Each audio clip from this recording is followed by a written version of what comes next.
Bé, i reprenem un poc l'acció. En la segona taula, com sabeu, evidentment, és una pota fonamental dins la gestió cultural, com són les tècniques i tècnics, que ells ens oferiran ara un poc la façana, diguem, de l'administració, el que ha suposat per a ells la pandèmia. Jo vos els presente.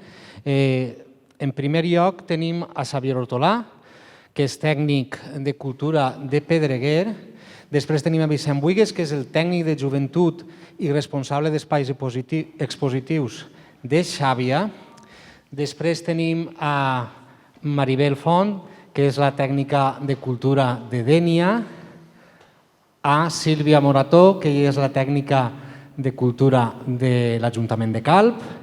I per últim, també en representació de les biblioteques, tenim a Vicent Mulet, de la Biblioteca de Gata de Gorgos, i que tanca un poc l'aparador tècnic d'esta segona taula. Comencem així de ple en una primera ràfega i si vols comences tu, Xavier, i el que ens aportareu en aquesta primera ràfega és què ha suposat per a vosaltres com a professionals dins l'administració de cultura esta pandèmia, aquest estat d'alarma, tot aquest col·lapse que ens va vindre a partir de març d'enguany. Podeu arrimar-se, o agafar-lo si voleu. Bé, bon dia a totes i a tots. En primer lloc, abans de contestar a la pregunta que ens fa Jovi, volia agrair al personal de la Magma que hàgiu comptat amb mi. Jo la veritat és que ja li ho vaig comentar a Núria, que em sembla que venia més a aprendre coses que potser a comunicar, i sobretot quan en aquesta taula la compartisc amb persones amb tanta experiència en el món de la gestió cultural. Vaja, el que ha suposat per a mi, per a nosaltres, suposa, i per a la majoria de tots els que estem en contacte en el sector cultural, suposa que és similar a tots, perquè en principi això va ser una cosa que t'arriba, que ningú esperàvem,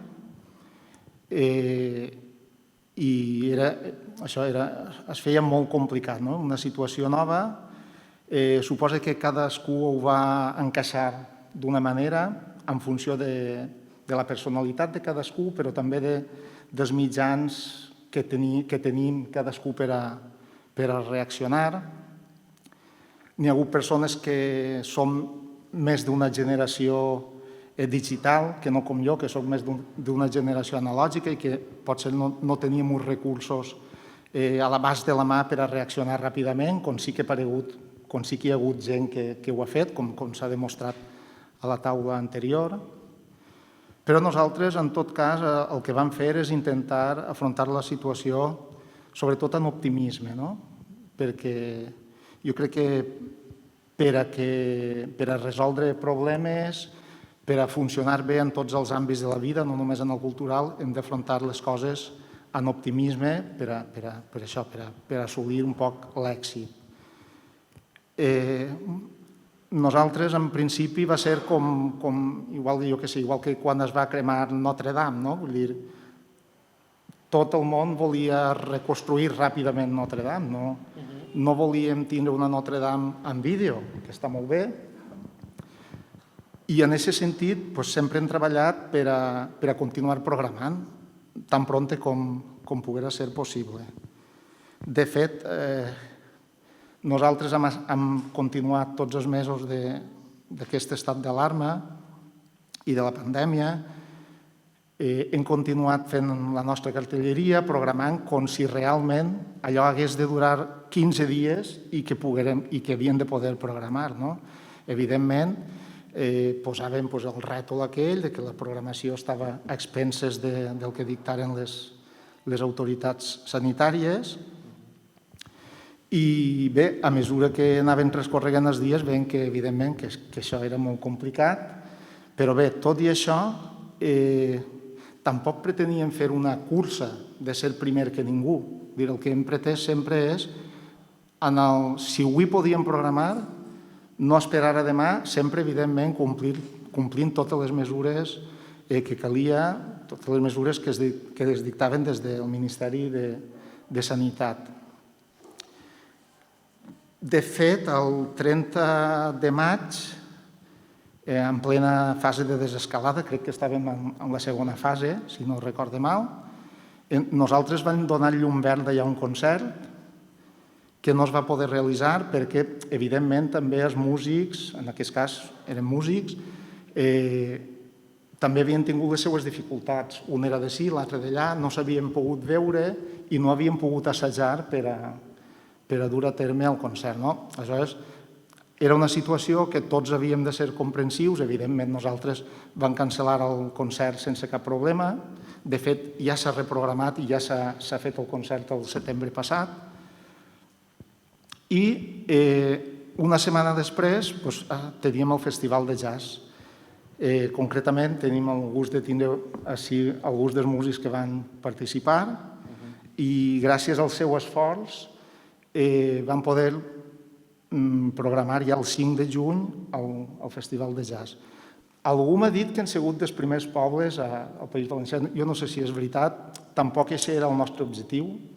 El nostre objectiu, ja et dic, era poder programar en condicions, en unes condicions mínimes. Sabíem que en no tant de públic, com és habitual, evidentment, però l'important és que el públic pogués assistir a un concert, a un teatre, el que fora, i que els professionals també tingueren la possibilitat de fer la seva vida el més normal possible. I simplement és això, vull dir, aquesta ha sigut la nostra experiència, la nostra situació, i allò que hem pretès sempre ha sigut això, programar el més prompte possible en les millors condicions possibles. Vicent, com ha sigut, què va suposar per a tu, que a part també eres tècnic de joventut, però també tens aquest vincle en la gestió cultural per la gestió de les sales de Xàbia? Bé, hi ha hagut dues fases, com sabreu. Una és la que ens van tancar tots a casa, que, ens van quedar tots, jo estupefacte, perquè això d'anar a veure un poble com Xàbia i com vostres pobles, tots sense gent, això és una cosa que ningú anava a esperar-se mai. Ens ha costat a Xàbia, i m'imagino que a tots ens ha costat assumir aquesta realitat, i això també ha suposat que tingueren que reinventar-nos en tots els aspectes. Nosaltres des de joventut hem tingut, no sé cultura perquè no sé com ho té, però joventut té una cosa molt bona i és que tenim la xarxa jove i sí que hi ha una vinculació molt gran entre els tècnics. Els tècnics ens coneixem de fa molt de temps i ens reunim contínuament. I això pareix que no, això de tindre penes compartides perquè és més guapet, no? Llavors, el primer que vam trobar va ser que teníem a tota la gent confinada a casa i ens vam trobar que estàvem prou verds en el tema tecnològic. Sobretot, jo que vinc del camp de la joventut, encara ho noto més, perquè ells, quan és una cosa, quan jo l'aprenc, ja està desfasat pels joves. La pandèmia, si ha portat una cosa bona, ha sigut que ens ha fet a tots començar a treballar en tecnologies i a evitar el paper, cosa que és una cosa que jo ja estàvem fent de feia temps, però nosaltres com a tècnics no ho fem, encara anaven els cartellets. Nosaltres tenim en compte que nosaltres el públic el tenim quasi a tots els instituts, a tots era anar allí. Ara ja es posa les piles, començar a treballar en el tema tecnològic, a les xarxes socials, dins de les possibilitats que sabeu perquè les xarxes socials estan molt més pensades en el cara a cara que en institucions grans, però tot això n'hi ha que salvar-ho. I després, la segona part, que ha sigut quan ja hem començat a desconfinar-nos, ha sigut trobar-nos en què la maquinària municipal és molt complicada. Nosaltres funcionem a base de contrats, a base de plecs, que això funcionava a molt llarg termini i això no funcionarà així. Es pensa, mireu ara quina situació estem, que no sabem d'ací 15 dies com estarem. Aleshores, tot aquest previsionisme que ens demana l'administració no ho podem fer. Ara tenim que treballar molt, no vaig a dir el dia al dia, però sí 15 dies a 15 dies. Però tenim que ser valents, sí que està clar que si un bar pot obrir, nosaltres també tenim que fer-ho i és la nostra obligació i això és el que trobo que ens han marcat tots, però reconec que és complicat perquè si no fas, doncs mal, i si fas també. la llei ha permit certes coses, però a voltes són incomprensibles. Jo, per això, fas un cine o fas no sé què, un espai tancat, cabe no sé quant, 75%, després te muntes un bar i només poden anar un 20% de persones. Però, bueno, la qüestió és la reflexió que és més fàcil és que ara n'hi ha que viure el dia a dia, fins a esperar que aquesta situació es normalitzi, i això no ens té que llevar ànims per a continuar i intentar donar un servici que pensem que és clau. Pensem que n'hi ha molta gent que al confinament li ha vingut molt mal, gent major, xiquets, jovenets, que jo he tingut casos de joves que estaven a soles en el petit feu de l'escola i no tenen ningú.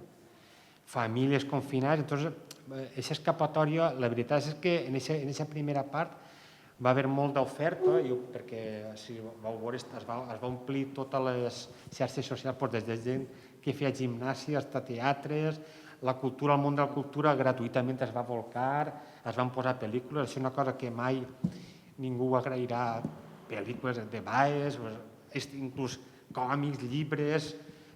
Això és una cosa que jo penso que no s'ha agraït. Això tindria que ser alguna volta també al balcó a aplaudir.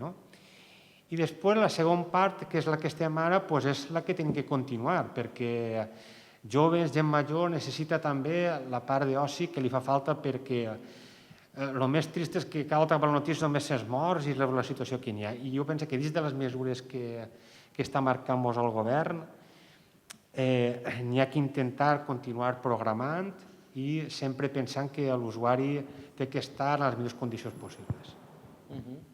Maribel, tu quina ha estat la teva experiència en el Departament de Cultura de Dénia? Molt bé. Bon dia, gràcies per estar aquí, gràcies per organitzar aquest encontre, que crec que són fonamentals per a conèixer-nos en tantes coses, per a compartir les experiències de cada un. Nosaltres, també podem dir que n'hi ha dues etapes. Una primera etapa en la que vam estar tots a casa, en la que llevat els primers dies, la veritat és que estàvem tots com un poc descol·locats. Nosaltres tenim també està en la xarxa, tenim una xarxa de programadors en la que compartim moltes experiències, compartim molts dubtes i posem moltes solucions. I aquella xarxa no parava d'idees, de coses i de fer. Aleshores, després dels primers dies de descol·locar-nos, van dir, nosaltres teníem tota la programació feta, de tot l'estiu, teníem tota la programació molt adelantada. Vam estar valorant en funció del que podia passar, quines coses eren... En principi es va suspendre tot lo de l'estiu i al cap d'un temps se va un poc replantejar perquè vam pensar que n'hi havia coses que sí que era viable que podríem millor portar endavant. Aleshores, aquestes primeres etapes i durant el confinament un poc el que vam fer va ser coses de l'estiu se van anul·lar, coses se van deixar en la reserva per poder fer. Tot el que tenia programat fins a juny no vam anul·lar res, tot s'ha posposat, aquesta és una consigna que tenien tots els programadors. Aquí no s'anul·la res, no es suspèn res, s'aplaça, per dir-ho d'alguna manera. Aleshores, totes les coses de març, abril, maig i juny se van recol·locar totes en l'últim trimestre, que esperem que puguem acabar ara novembre i desembre i poder fer aquestes programacions que en aquell moment es van quedar parades. El primer que vam fer va ser reprogramar, parlar amb les companyies, dir-los que estigueren tranquils, que no anàvem a anul·lar res, que anàvem a posposar-ho. I durant tot aquest temps que vam fer aquest treball, com que no hi havia possibilitat de programació, ens vam dedicar a fer altres coses que els programadors no només programem, ojalà, seria fantàstic. Ens vam dedicar també a avançar una sèrie d'obres que teníem previstes de fer en l'auditori, una subvenció que havíem rebut. Aleshores vam parlar amb els obrers i adelantar tota la licitació i tot perquè es poguera fer durant la pandèmia, perquè de fet el teatre fins a setembre no es va tornar a obrir. I al mateix temps també teníem previstes unes obres en la Casa de la Cultura per a obrir l'Espai Castejón, que es va obrir el dia 8 d'octubre, i vam aprofitar també de fer totes les gestions, totes les obres i tot el procés d'aquests dos events. I després ja, en la segona fase, ja ens vam plantejar a partir del 15, quan tinc que dir que tot el món estàvem a casa teletreballant, suposo com la majoria d'ajuntaments, A partir del 15 tot el Departament de Cultura es va incorporar ja al 100% a treballar en la Casa de Cultura. Vam obrir la casa i vam començar a treballar. I aleshores ahir ens vam posar a fer el que és la programació de l'estiu, que va ser més curta de l'habitual, que va ser complicat perquè verdaderament les instruccions que teníem no sabíem molt bé com teníem que resoldre el tema de totes les mesures, de com ho tenien que fer.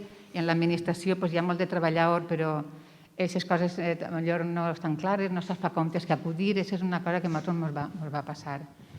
I de fet van fer una programació que van començar la primera setmana de juliol, el primer dissabte, si no recorde mal, i ja vam tindre tot el mes d'agost, de juliol i agost de programació, que el que vam fer va ser, també vam començar en maig-juny a veure com fem això, sense saber més en aquests moments, el que vam fer és buscar un lloc que poguérem resultar-nos a nosaltres fàcil d'aplicar les normes que en aquell moment podíem saber. Aleshores, nosaltres vam buscar un pati, un jardí, que hi ha en Dénia, un jardí acotat, en el que nosaltres ja fem el Festival de Jazz, el fem allí, en Torrequemada. És un espai bé en el que tu tens un recinte tancat, que tens una porta i que saps la gent que t'entra, la que no t'entra, tu fas el teu protocol de persones que caben i d'entrades, tot el protocol i tal. El problema que teníem ahir, què fem? Per a fer un event ara, a partir de juliol i tot el que queda, per a fer un event necessites el triple de personal que necessitaves antes. I això és un problema que nosaltres el teníem. Necessites una infraestructura que no la tens i que la tens que fer. Entonces, diguem que aquests primers mesos va ser un poc de patiment fins que vam poder aconseguir tota aquesta infraestructura per a poder fer els events que teníem programats.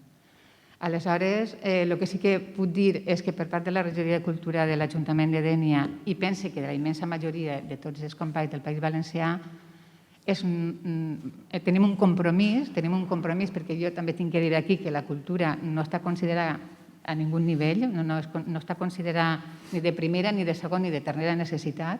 Per això estem en les circumstàncies que estem i per això les lleis que ixen contemplen d'esta manera un poc discriminatòria la cultura, que se la van a carregar si continuen així. Tinc que dir que la gent que treballem a la cultura som militants de la cultura, i en la pandèmia hem sigut militants el doble i defensors total. És a dir, aquí estem, no ens preocupem de nosaltres, evidentment, però ens preocupem molt dels artistes, dels que estaven dalt. Aquestes persones, si no programem, a veure què van a fer, no hi ha manera, tenen que viure. I, a més, la cultura per al públic és necessària.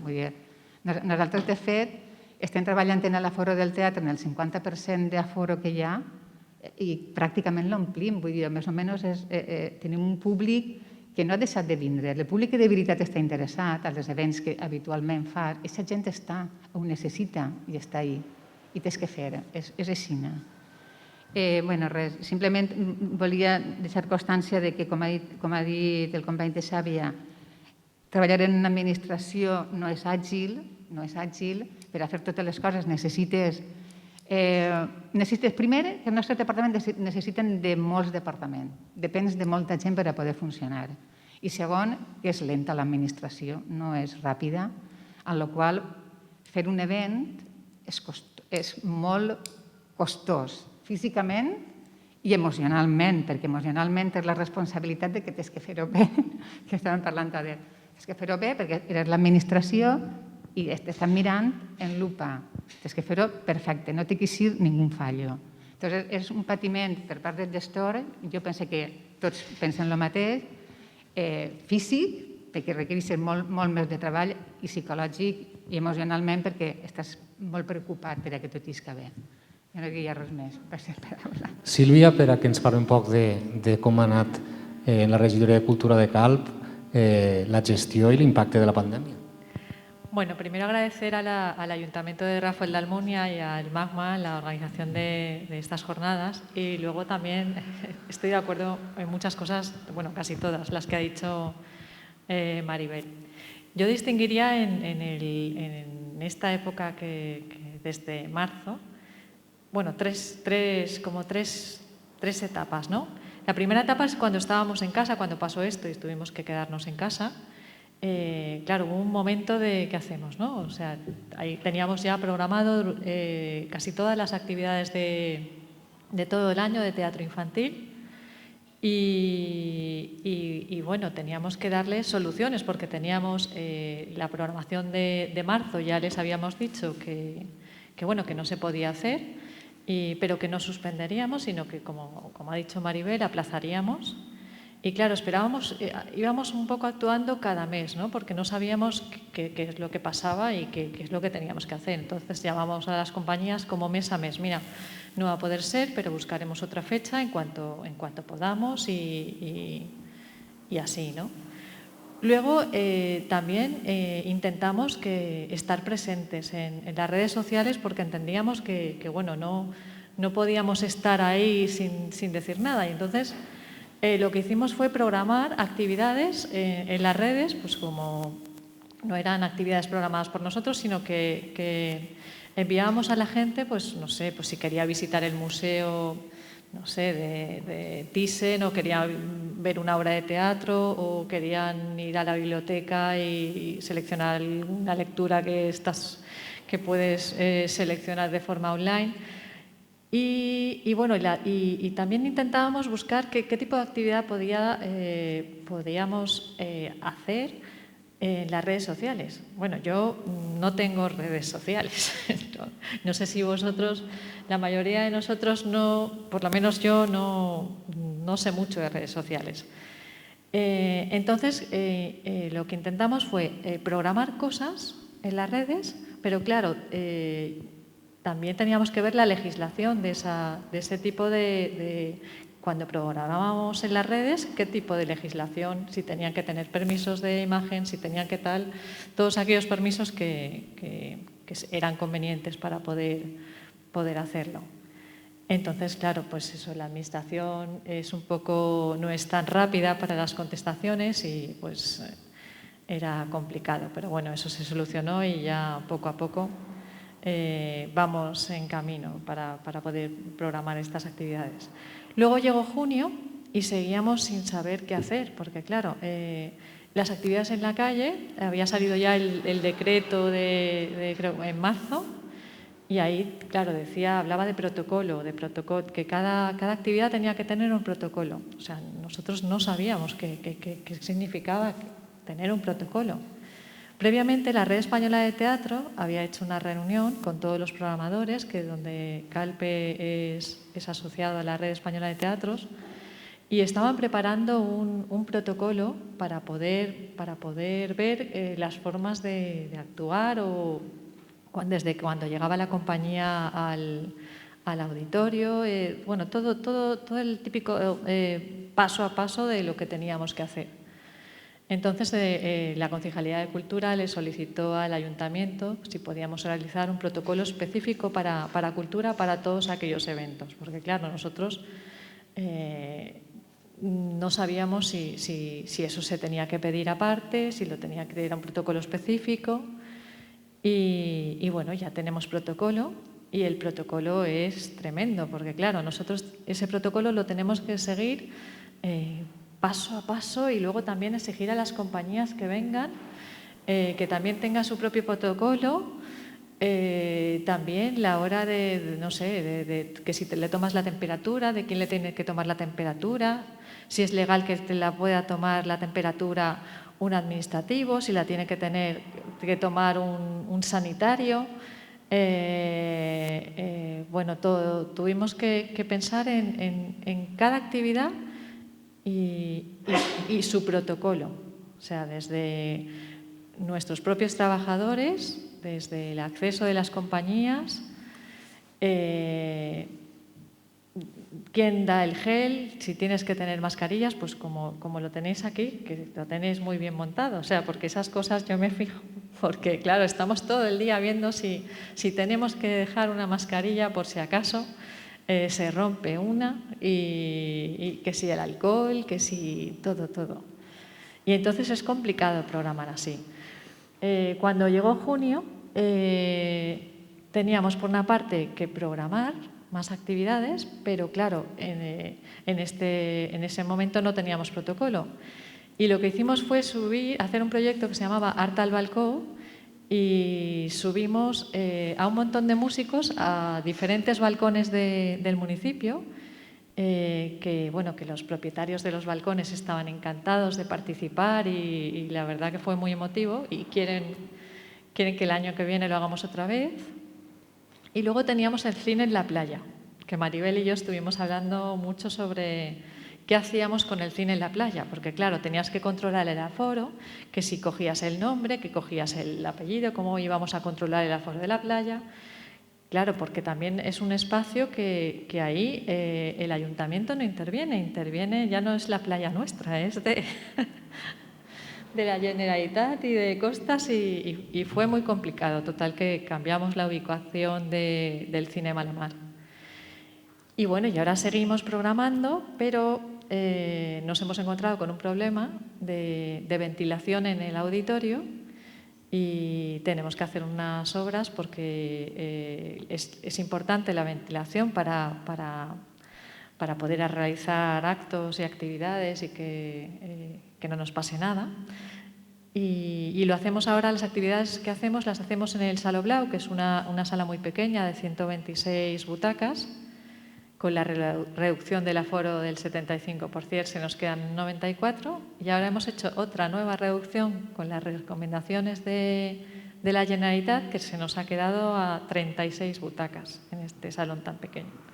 Con lo cual seguimos cambiando, intentando buscar nuevas fechas a las compañías, que claro, que ya será para el año que viene, pero el año que viene ya muy que viene, o sea, ya tirando ya a noviembre, diciembre, porque no sabemos cuándo podremos volver a hacer actividades en el auditorio, y así estamos. Y sobre todo una cosa que tenemos los programadores importante, y en realidad todo el sector, en el caso nuestro de los programadores, es que estamos siempre en contacto. O sea, sale el primer, boletín oficial que habla algo de la cultura sobre el COVID y ahí estamos todos los programadores. ¿Ha salido? Bueno, ¿qué pone? ¿Qué tenemos que hacer? ¿Metro y medio? ¿Ha cambiado algo? O sea, siempre estamos muy, muy, muy activos, que es lo que tiene que ser. Y luego, por otra parte, también quiero desde aquí poner en valor el trabajo también, no solo de las compañías, los programadores, también el valor de los técnicos, que se habla poco de los técnicos. Los técnicos también han sufrido muchísimo, porque claro, las compañías no pueden actuar, pero es que no solo son las compañías, son los técnicos del espectáculo, que es que no tienen nada. En nuestro caso pasó eso, o sea, nuestros técnicos ¿qué hacen nuestros técnicos? No hacemos obras en el auditorio, ¿y qué hacen? Y bueno, hemos tenido hemos un programa, por ejemplo, que tenemos ahora, que se llama Cultura Live, que los técnicos nuestros graban a las compañías o a los músicos que quieren hacer sus grabaciones para luego hacer los conciertos en streaming.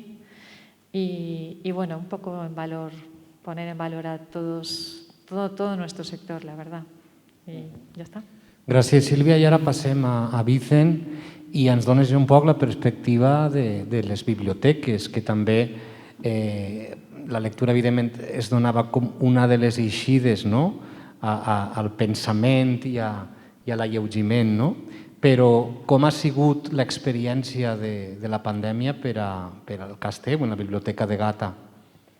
Bé, primer que tot vull donar les gràcies perquè vaig en contacte amb les biblioteques, perquè nosaltres, les bibliotecàries i els bibliotecaris, també estem molt units, tenim un col·legi i el que diuen ells, sempre hem estat en tota la pandèmia connectats a veure què fem, què podem fer. I la Biblioteca de Gata, nosaltres som molt actives i fem moltes coses.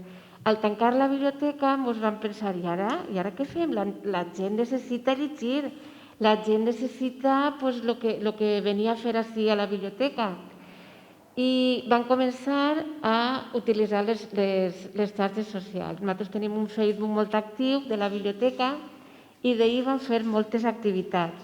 Una d'elles va ser recomanar llibres. Recomanàvem molts llibres. També vam recomanar molt la plataforma eBiblio. eBiblio és un programa que tu pots prestar llibres legalment com si fuera una biblioteca, però virtual. Entonces, però per a poder accedir a Biblio necessites tindre el carnet de la biblioteca i una contrasenya. Durant la pandèmia, molta gent que no tenia carnet o no tenia la contrasenya, nosaltres des de casa el vam fer. I així es podien prestar els llibres, audiollibres, revistes, allí de diversos idiomes, allí hi ha molts llibres per a poder prestar. També l'Hora del Conte, que el portem en la biblioteca des de fa ja més de 20 anys, van dir, ui, els xiquets, en el gust que tenen, doncs fem-lo des de casa. La meva companya i jo ens gravem el conte en casa i van continuar programant-lo tots els divendres a les 5:30. Els xiquets pel Facebook tenien el conte com totes les setmanes. També van fer això, van recomanar llibres, pel·lícules, òperes, teatres, per allí. Una de les altres coses que també fem va ser que el dia 2 d'abril, que és el dia del llibre infantil, a la biblioteca sempre contem contes de Hans Christian Andersen. I aquest dia també ho vam fer des de casa, vam contar nosaltres contes per als xiquets. El dia del llibre, el 23 d'abril, també volien que la gent estiguera una miqueta vinculant els llibres i van promocionar pel Facebook que ens enviaren al Facebook de la biblioteca la gent del poble llegint llibres i ens van enviar més de 100 fotografies de gent del poble llegint llibres en sa casa, en el balcó, la terrassa, dins de casa. I entonces van inundar totes les xarxes socials amb llibres, que era el dia ese. Després, van fer un munt d'activitats així per les redes socials. El dia 11 de maig ja van poder obrir la biblioteca, però sols per a préstec i devolucions. Entonces la gent només podia entrar hasta el mostrador, no podien accedir a la biblioteca. Vam fer tot el que era al voltant de l'entrada, taules amb llibres perquè la gent quan entrara ja veiera els llibres que podia dir-nos que volien dur-se a casa. I tot això, els bibliotecaris vam estar sempre en contacte per a veure com podem els llibres, si estarà ahí, com desinfectar-los. I vam fer un protocol també de recomanació per a accedir a la biblioteca. Al principi creien que eren 14 dies que havies de tindre el llibre en quarantena. Quan una persona es tornava el llibre, el guardàvem en una habitació, dins de bolses de plàstic, 14 dies. Després vam anar estudiant i vam estar fent més i ara sols els deixem 3 dies, 72 hores. I així n'anem.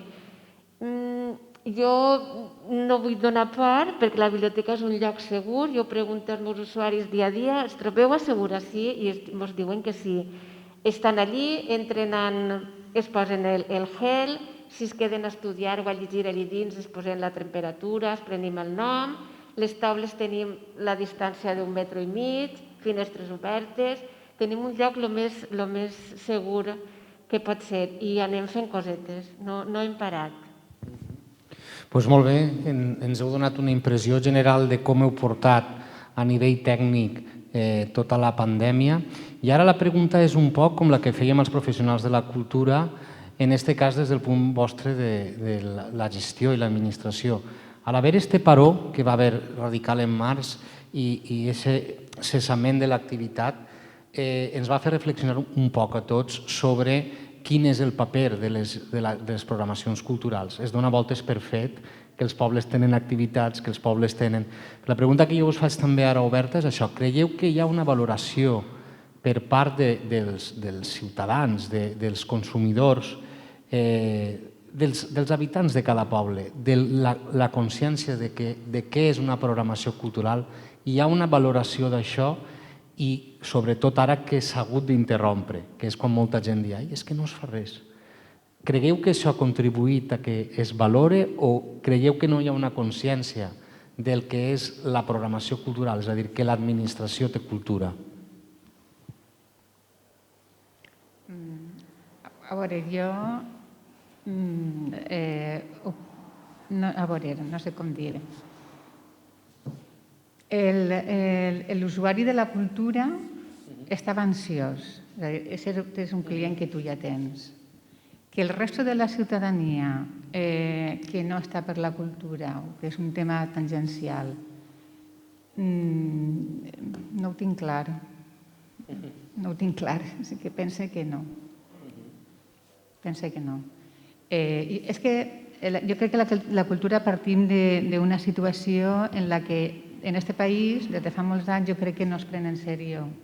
No es pren en sèrio perquè no està tampoc en els currículums de quan la gent estudia en l'institut, ni a l'escola, ni en els conservatoris, ni en ningú puesto. És a dir, jo penso que falta una formació des que tu comences a anar a escola, d'anar introduint en una sèrie de temes que quan eres major o ho portes des de dins o és molt difícil que tu t'aficiones a l'art o t'aficiones al teatre o t'aficiones a la música com a espectador. Perquè estudiar de música n'hi ha que ni te mueres, però els concerts no van. Jo penso que és que jo crec que la situació un poc així que jo detecte, jo no sé si en tots els llocs serà igual, però penso que sí perquè parlem amb la gent, no? Està faltant, per part de l'educació, d'introduir una sèrie de temes i de treballs que s'haurien de fer per a que aquestes persones puguen tindre un criteri quan siguem majors, per almenys tindre un criteri per a saber si això li agrada o no li agrada. És que si no, no té ningú criteri. Aleshores, jo penso que la ciutadania, llevant de la gent que estava interessada en el tema, que aquesta gent sí que ho necessitava, no sé, yo esa es la mi opinión.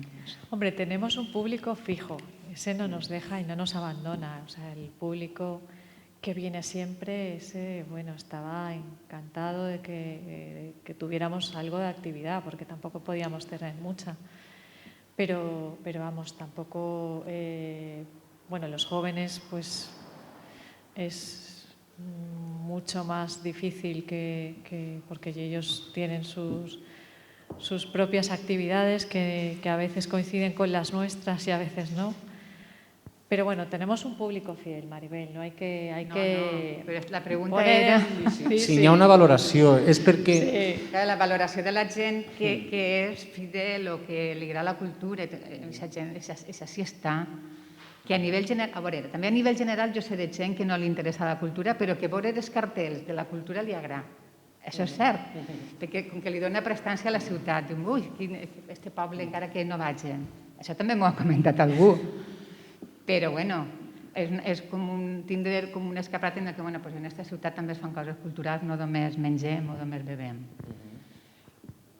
Però crec que això, no sé, la meva opinió crec que no és una cosa majoritària. De la biblioteca jo puc dir que, de veritat, els usuaris sí que la tiraven de menys que l'obriren, però és que els que no venen mai no la necessitaven. I és el que diuen, és fomentar més que la gent estigui més involucrada en el que és la cultura i totes les activitats, perquè nosaltres la biblioteca volem que sigui per a tot el poble. Fem activitats des de bebès fins a adults, totes les coses, però hi ha molta gent que no ve. I vosaltres, des de joventut i també des de l'àrea de cultura...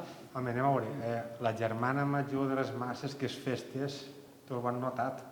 Tots els pobles volien festes, discomòbils, és el que volien. Jo ho he dit que això ha costat moltíssim. El tema de cultura, els joves, nosaltres que els joves treballem d'una altra manera, nosaltres intentem implicar-los més perquè són un poc més complicats, nosaltres intentem parlar amb ells i ells que quasi mos diuen perquè ells són molt seus. En el tema de cultura, jo, per exemple, que porto el tema d'exposicions, sí que reconec que nosaltres no ha hagut massa problemes perquè les exposicions no donen cap de problema. Tu muntes l'exposició, la gent va a veure-ho, n'hi ha un grup de gent, sí que és veritat que és un públic més especialitzat perquè el que comentaven, la gent jove costa d'anar, de fet, nosaltres intentem fer programes a l'institut, però és molt complicat que els instituts s'impliquen en un munt de coses perquè les escoles tenen molt de problema en complir el currículum que tenen. Aleshores, allí entra tot el món, allí entra des de serveis socials fins a Creu Roja, fins a joventut, fins de... bueno, tots. Què passa? Que tenen una pressió tan gran que al final es desconnecti, res. Llavors és complicat. Programar, avui en dia, sí que jo per a mi sí que, bueno, el que sí que he notat, per exemple, perquè quan portaven al cine o quan el tema de programació, Jo penso que és clau portar una programació contínua, és a dir, que el públic s'habitui a que tots els mesos tenen alguna cosa, perquè n'hi ha que acaben això de dir, però que feu teatre, vull dir, això encara pot passar a un poble, però això és curiós, dir, com pot ser que no s'entereu d'això? Això es veu molt bé en la gent, en els estrangers, que som pobles que vivim molt estrangers, quan van sempre van al final de turisme a veure què fan. Però a Xina, quan nosaltres portem informació, els turistes sempre volen saber què exposició hi ha, què pel·lícules fan, què teatre fan, i nosaltres som els que diem, però això, el dissabte passat vau fer un teatre i no em vaig enterar. Llavors, és important, sí que costa a la gent treure de casa i passa un poc per ser constants i dir, hem de treure programació. És veritat que això del confinament va fer molt de mal. Per què? Perquè la gent de sobte, a mi va costar un munt de gent dir, però ja heu obert les sales d'exposicions, però ja aneu a fer teatre, perquè la gent no s'enterava. I això és el que ens costa. Ara, per exemple, al contrari, diu, però encara esteu fent exposicions? Perquè, clar, el centre de notícies pensa que està tot tancat, no? Però, jo penso que la tasca és estar-hi damunt,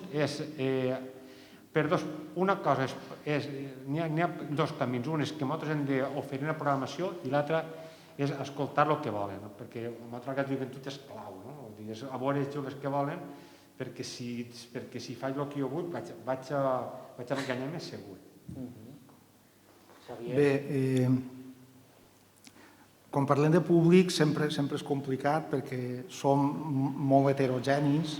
Sí que estic d'acord amb les companyes de Dénia que sí que n'hi ha un perfil que és un públic molt fidel a la cultura i que és un públic que si nosaltres que funcionem molt per cicles, si tu ara 2021 fas tots els mateixos cicles que has fet a 2020, quasi no cal ni fer publicitat perquè saps que el públic assisteix, no?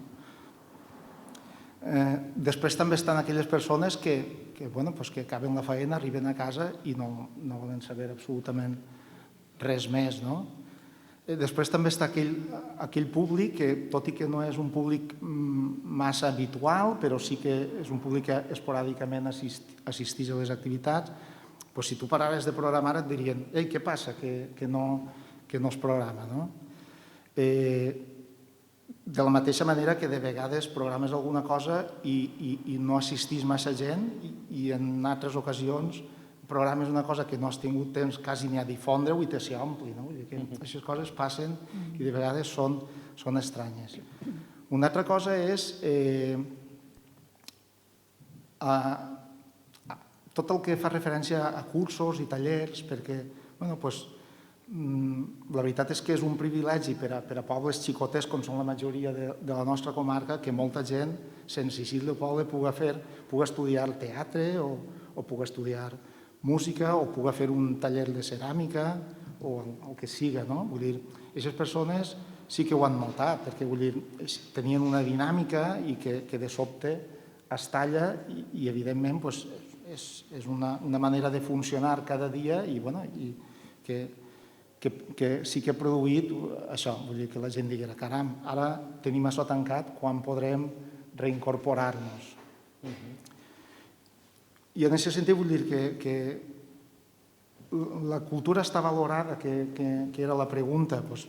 Jo penso que sí, per un sector de la població i no per altres sectors de la població. El que sí que està clar, com diu el company, també és que nosaltres la nostra obligació és continuar programant i com a mínim que estigui a l'oferta per a totes aquelles persones que vulguin i també, com deia Maribel, perquè la cultura és necessària, és una cosa que ens alimenta l'ànima i que la necessitem per a viure, igual que necessitem l'aire per a respirar, la cultura també la necessitem per a viure. I en aquest sentit hem de continuar programant de la manera que siga. Cert és que des del sector privat, per exemple, està clar que n'hi ha teatres que no resulten rendibles econòmicament perquè els aforaments són petits, però des de l'administració pública estem obligats a continuar en la major normalitat possible, tot i que el públic sigui reduït. Si fa falta, fer més sessions en farem. Si fa falta fer les adaptacions que siguin, les farem. Però des de l'administració pública, local, de la Generalitat, estatal, etc., estem obligats, això és el que penso jo, a donar la major continuïtat i normalitat possible a tot el món de la cultura. Bé, i tancant aquestes dues ràfegues, també per enriquir un poc el fòrum, voleu aportar alguna cosa als que esteu respecte al que han dit les tècniques i tècnics? Voleu preguntar-los, perquè molts sou empresa, altres també esteu en l'administració. Ho dic per si voleu sumar-se o seguim un poc arrodonint el debat. Estan tots silenciats. Javier.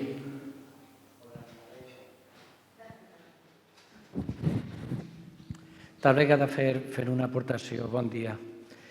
Agraïs aquesta jornada, però la primera reflexió es començant per mi mateixa, que estic així en la meva condició d'alcalde, però sobretot de regidor de seguretat. Un regidor de seguretat en un foro de cultura. El que volia dir i la conclusió que trec d'ací és que per primera vegada en una situació com aquesta de la pandèmia, fins a data d'avui pensàvem en la seguretat de ma casa, la seguretat al carrer, la seguretat laboral, fec un joc de paraules, la seguretat social.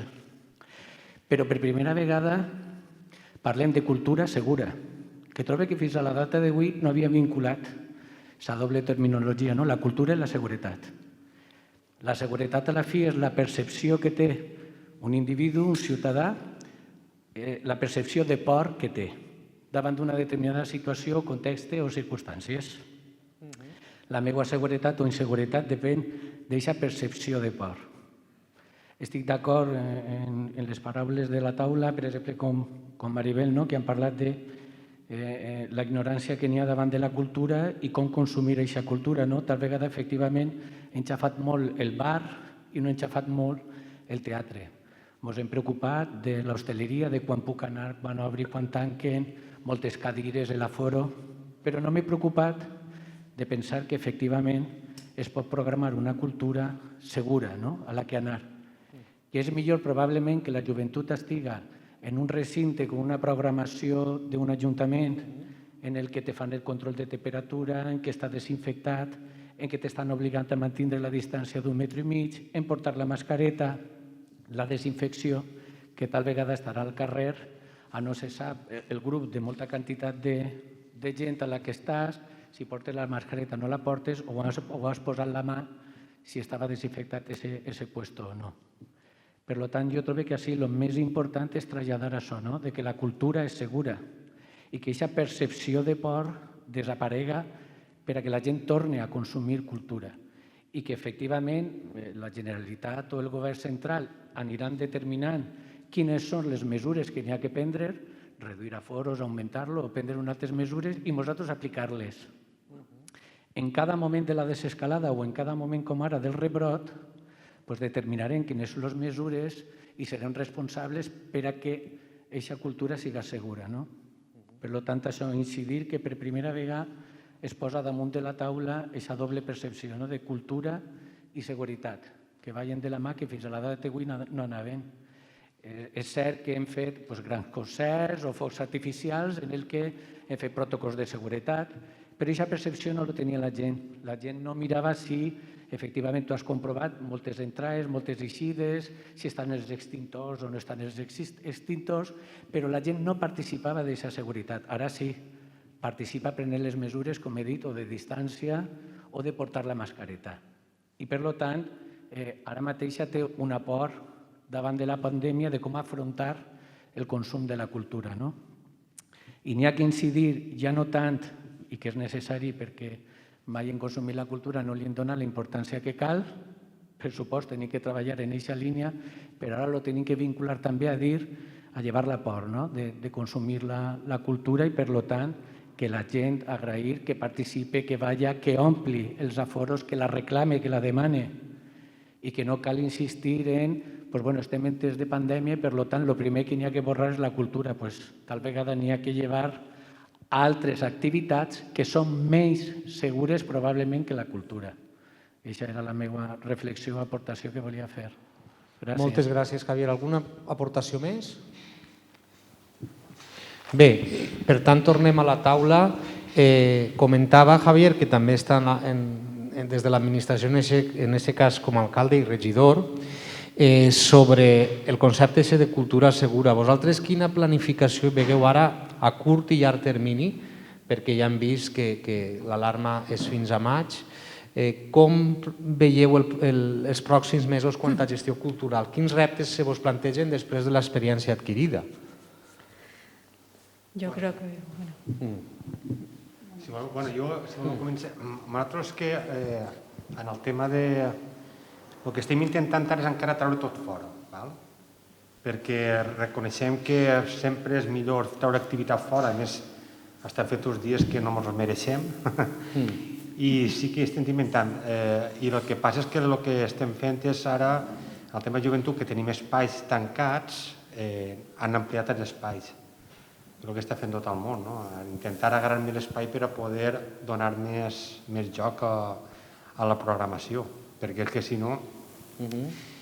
Després, no sé, en el tema expositiu nosaltres no tenim cap problema perquè el que es fet és marcar un horari, un torn d'entre així, doncs ahir no té gent. El que sí que estava comentant tant és que les activitats, les més complicades són les de quan la gent està dreta. L'activitat de la gent està dreta és la més complicada perquè la gent tendeix a agrupar-se. Doncs la normativa ahir sí que és molt clara i diu que tens que marcar 1,5 metres. Si tens que anar a parar, sobretot, el més segur és anar a parar a cadires. Nosaltres, si tenim cadires, doncs sí, perquè és el que estàs fent ara, no? Marques qui pot sentar sí, qui no. A partir d'ahir cada un pot fer d'una altra manera o no, però és el que es fa. Després, el que sí que he trobat curiós és que, en el tema de seguretat, és que la gent és més responsable del que ens pensem. La veritat és que la gent, nosaltres, jo inclús treballant el tipus de gent, però inclús els jovenets, no donen cap de problema, ells ho entenen. A més, ho trobo que això de la normalització de l'escola ha vingut molt bé per ensenyar aquests hàbits que no tenien. I ara ells s'han ensenyat que a l'escola, quan saben que tenen que anar, quan deixen passa el mateix. Nosaltres estem programant ara, el que sí que és veritat és que jo no m'atrevisc a programar més d'un mes, perquè veient les notícies no m'atrevisc. Sí que ens reunim, nosaltres el que estem fent és reunions per a planificar 15 dies i després anar avant fins que puguem. Si hi ha un moment que pareix que tinguem que confinar-nos, doncs intentarem confinar-nos i després reprendre-ho tot. Sílvia, que tu havies començat, com veieu a curt i llarg termini la vostra tasca en la conjuntura actual? Hombre, la veo difícil, pero también con optimismo. No quiero perder el optimismo porque tenemos muchas cosas que hacer, pero es difícil programar así.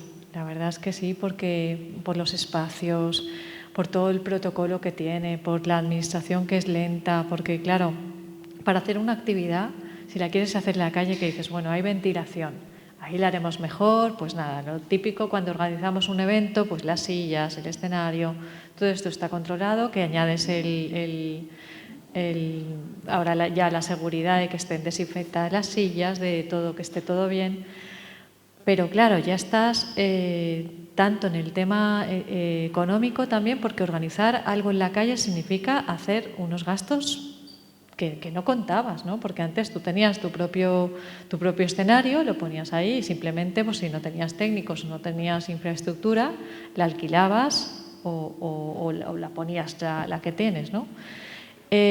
Ahora tienes que asumir los gastos tanto de lo que es la infraestructura, la desinfección, porque a lo mejor tienes que alquilar las sillas para que estén perfectas ese día, que si tiene que venir el de la limpieza por la mañana, de quién viene, quién no viene.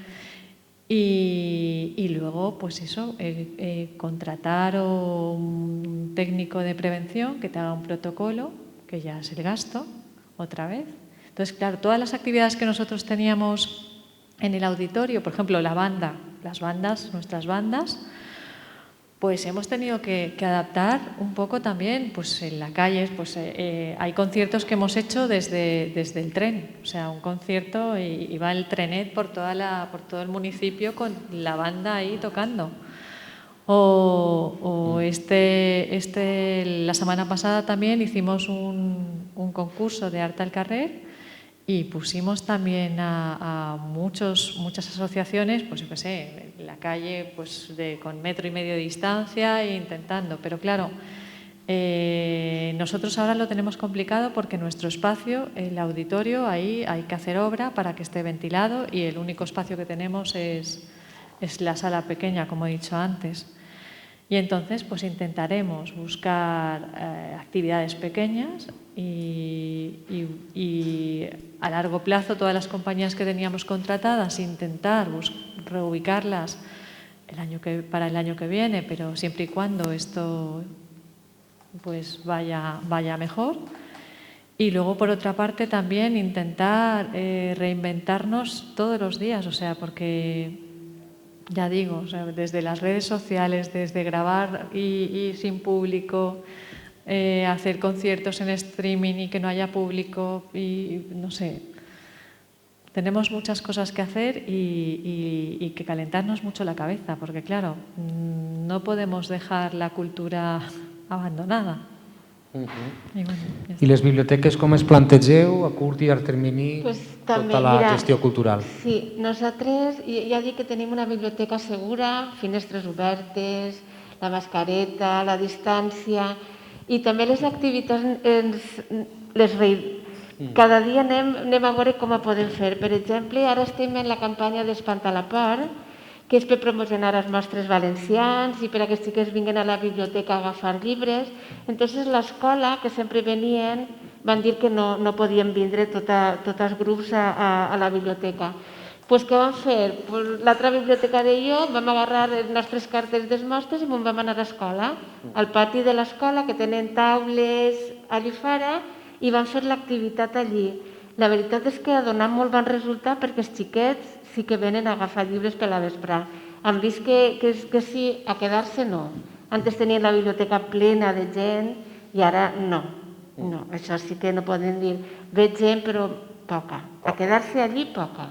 Agafar llibres i això sí. Però cada dia anem fent a veure què passa. Maribel? A veure, nosaltres estem programant regularment, com estem fent, abans de la pandèmia. Estem programant gener, febrer i març, com si estem programant exposicions, estem programant cineclub, estem teatre, música, estem fent tot igual. Si passa alguna circumstància, doncs farem el que vam fer l'altra vegada. Mà de telèfon i ho aplaçarem. No anem a suspendre, no anem a parar. Tenim que viure, vull dir, és que no n'hi ha altra. Nosaltres els protocols del teatre, els protocols del teatre estan fets, ja sabem com tenim que funcionar i ja funcionem. En les exposicions, és el que ell diu, és relativament, vull dir, és posar un màxim d'aforo, controlar un poc les inauguracions i ja està. Entonces nosaltres estem programant normal, en la incertidumbre de que si demà diuen que no, tindrem que negociar en l'habilitat d'actuar o el que siga i ho posposarem.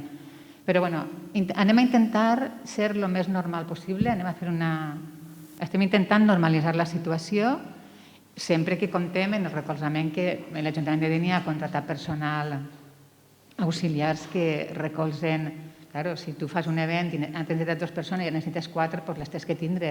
Si aquest personal no està, no es podrà fer, però mentre els reforços d'això estiguen, que pareix ser que sí, que per almenys fins maig de l'any que ve aquest reforç estarà, nosaltres anem a treballar en tota la normalitat i estem fent la programació normal. L'única variació que n'hi ha és que de moment encara no ens deixen fer folletos per a repartir i tota la publicitat ara mateixa és o via QR, redes socials i coses d'este i cartells i mupis. Però la programació exactament igual. Ho hem reprès tot, hi havia molta cosa que refer i ara ja estem contractant coses noves per a gener, febrer i març. Molt bé. I així ja que anem tancant, ajudes com les que han eixit institucionals, com aquesta campanya de la Diputació d'Alacant de tardor, que ha suposat un incentiu també per a grups de teatre, per a grups de música. Valoreu que aquest tipus de paquets d'ajudes són les necessàries d'un poc per a reviscolar, diguem, les dinàmiques de programació amb el que ve, perquè s'han ajornat activitats que es fan després i probablement vos ha també desplaçat les agendes, no? I vos les ha capgirades. Parle d'esta campanya com parle de moltes altres. Valoreu aquesta ajuda, diguem, aquestes ajudes vos estimula a l'hora de bastir noves programacions? Home, tota ajuda és boníssima. A veure, a mi em pareix...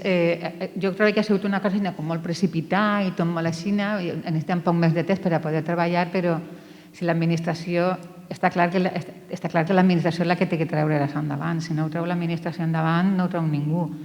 Pense que s'ha de fer un poc més reflexionat, en un poc més de temps, però pense que l'administració té que donar ajudes, tenint en compte que aquest estiu moltes de les ajudes que han tret s'han quedat sense... Molts festivals no s'han fet, moltíssims festivals que tenien que fer-se subvencionats no s'han fet ni s'han fet. La Conselleria sí que té la campanya de Reactivem i la de l'estiu, que va apoyar i tal, però és que és la seva obligació, però jo crec que hauríem estar ja pensant l'any que ve veure de quina manera van a plantejar ajudes perquè són ells els que ho tenen que reactivar. De quina manera? Això haurà que estudiar, o si és la millor manera o si s'han de donar més diners als ajuntaments. A veure, el que jo pense és que les companyies, entre anar-se'n a casa i no fer res, és que hi ha que contratar-les i hi ha que vindre de l'administració pública. Això està més clar que l'aulla.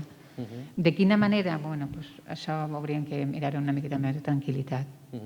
Jo trobo que la Conselleria no ha respost prou en la cosa de la cultura, ni a les biblioteques. Ni el govern central tampoc, ningú. Li falta posar-se, no sé si és perquè no tenen gent o no sé, li falta posar-se més al capdavant de les circumstàncies i donar més ajudes i més protocols de conforme havien d'actuar i tot, que moltes vegades m'ho hem tingut que buscar nosaltres. Per almenys jo parlo de les biblioteques. En tots els puestos, perquè a més és que les lleis que hi era tot una nube de problemes.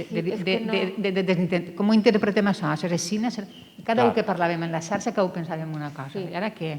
Com ho fem? Nosaltres ens passava igual. No n'hi havia, no ha eixit efectivament de la Conselleria o d'algun lloc on dir això, pim, pam, pum, no ha eixit. Jo ho he tirat de menys això, jo i tots els bibliotecaris. Necessitaven que ens digueren més com havien d'actuar cada moment. I això no ho han fet. Igual que ajudes a les biblioteques, jo penso que no han ajudat lo suficient per a... Perfecte. Sí, evidentment, independentment de valorar si han sigut més o menys les ajudes, està clar que totes les que vinguen són benvingudes perquè els pobles tenim un pressupost amb bastants limitacions per al que és el tema cultural i totes les ajudes les aprofitem, evidentment. I a més, vull dir que les aprofitem de manera que ampliem la programació, no aprofitem l'ajuda per a cobrir una cosa que ja teníem, que també és important.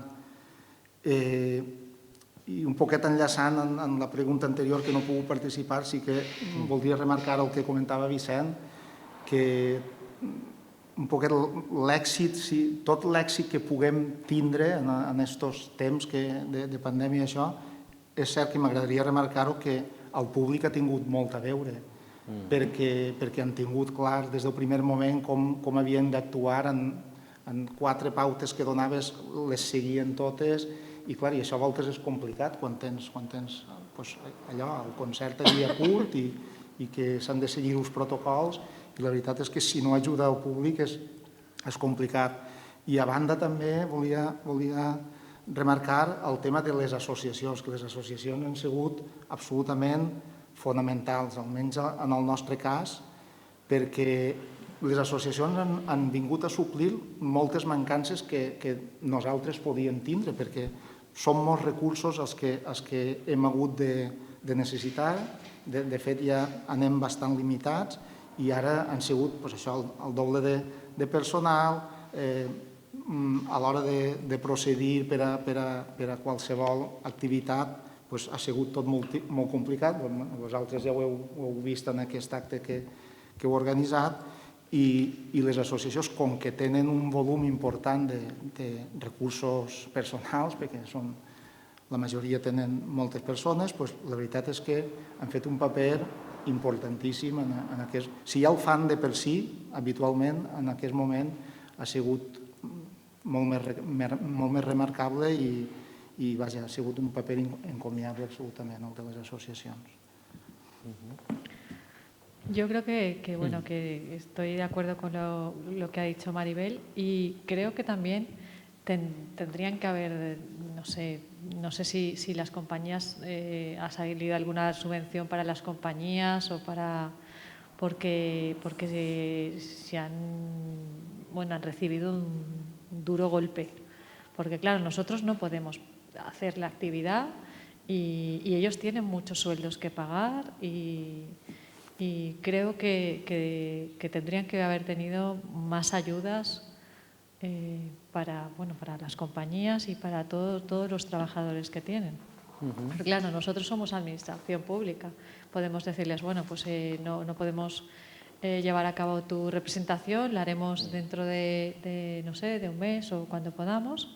Pero claro, ellos siguen pagando seguros sociales, tal, tienen una serie de gastos que claro, si no les ayudan, pues se van a perder.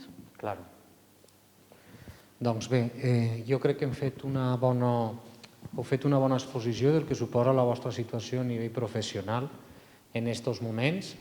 I sí, ara ja tanquem definitivament la taula, tal com han dit els professionals de la cultura, amb un deix d'optimisme. Quin desig li demaneu al proper any en matèria cultural o per lo menos com una desembocadura a tota aquesta crisi? Xavier, i així n'acabem amb Vicent. No sé, agarrant les paraules d'una cançó de Llach, com t'ho podria dir perquè em fos senzill. És complicat, tota la convulsió que hem viscut ara, poder veure que el núvol se'n va i que tot torna a ser com ahir, sabent que és complicat, però vaja, sí, el meu desig per a 2021 seria pensar que aquest 2020 ha sigut un malson i que tot pot continuar en la major de les normalitats. Perfecte. Vicent? Jo desig que vinga la vacuna, seria el primer, però bueno, això està més complicat. Jo l'únic que desig és un poc que la situació ens ensenyi que ha de superar-nos. És molt important. Tenim en compte que estem parlant de totes les jornades, el que estan fent és una reflexió del que ens ha passat, des dels tècnics, músics, artistes. I m'imagino que això, a banda de que ha fet molt de mal a nivell econòmic, sí que m'agradaria que almenys servirà per a que ens posarem un poc les piles en un munt d'aspectes que no puc posar en cau. M'ha servit de reflexionar, perquè jo, per exemple, puc parlar de grups de música, perquè és el que conec dels joves, que s'han quedat sense entre CDs nous, companyies de teatre que han estrenat una obra. L'altre dia em recordo que hi ha actual grup que li feia un homenatge, que li feia un homenatge a... La història d'una maestra, no? Sí. No, la de... Vull dir, tots són grups, tot això s'ha parat tot. I jo penso que el desig és que tot això, l'any que ve, la gent li dona més motius per a agarrar l'any amb més optimisme.